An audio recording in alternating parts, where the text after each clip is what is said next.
concluyen de que la votación que se dio en las elecciones de noviembre pasado es un indicador, por decirlo así, del deseo del pueblo hondureño de que comiencen a haber cambios estructurales en el país.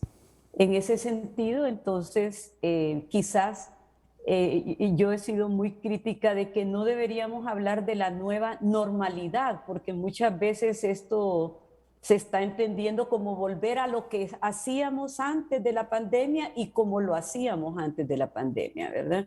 Quizás hablar de nueva realidad porque la pandemia nos cambió el mundo, nos cambió como personas, nos cambió como sociedad, etcétera. Y ese es una coyuntura, entonces, esta transición más bien para poder dar muestras desde el inicio del nuevo gobierno de que sí es posible empezar a abordar esta problemática tan compleja. Entonces, que es una nueva y crear esa nueva realidad en el centro educativo. Desde la epidemiología, nosotros se ha considerado desde finales del siglo XIX que el centro educativo es un centro de prevención de riesgos para la salud y es un centro de promoción de la salud, es decir, de todos aquellos aspectos que hacen posible que las personas sean sanas, estén saludables.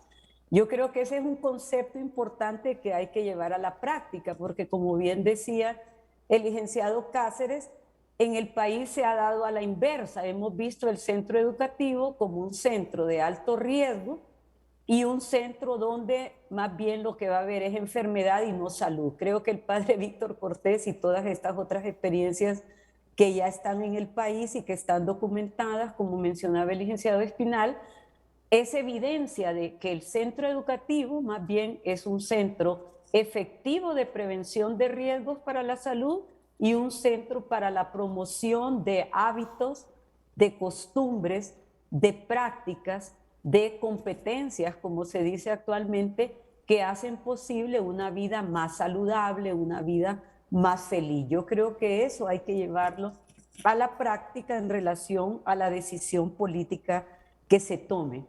Lo otro coincido y precisamente es una acción que yo, con todo el respeto, incluiría dentro de esas 8 líneas que ya se han mencionado, que es lo que se está llamando los programas de acogida. Es decir, ha habido un distanciamiento, esa ruptura, no solo del estudiante con el centro educativo, de las familias con el centro educativo, de la comunidad con el centro educativo. Entonces, un programa de acogida donde se aborde toda esta dimensión psicoemocional, pero también humanizar el proceso.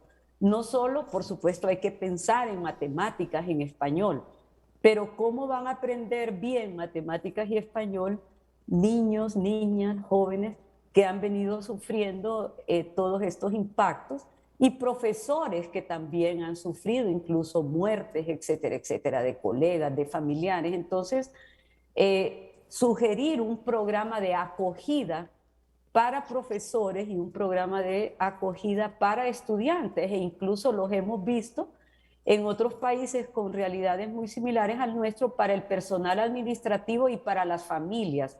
Esto no debe de tardar mucho tiempo, ya hay programas elaborados que se pueden adaptar, hay consejeros y orientadores en la propia Secretaría de Educación, aunque han disminuido, pero están ahí, son psicólogos, trabajadores sociales, que con un apoyo fuerte, por ejemplo, de profesores de las universidades, yo estoy segura que para febrero podrían tenerse ya diseñados y puestos en marcha estos programas de acogida que deben de durar mínimo un mes y pensar ya en entrar en contenidos científicos, técnicos, posiblemente para el segundo mes. Si no, pues corremos el riesgo de que el shock de regreso al centro educativo más bien se revierta. Correcto. Y otro punto que tiene que ver con el nuevo gobierno es que todos coincidimos que ha habido un debilitamiento de la institucionalidad pública.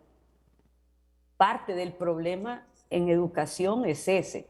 Entonces, que estas acciones que se están proponiendo de parte de, y que hay alta coincidencia de parte de la dirigencia magisterial, de sectores de sociedad civil, sectores académicos, etcétera, debe de fortalecerse la institucionalidad. Menciono rápidamente 3 elementos de esa institucionalidad pública que existen, que no han funcionado bien, pero que debería de funcionar.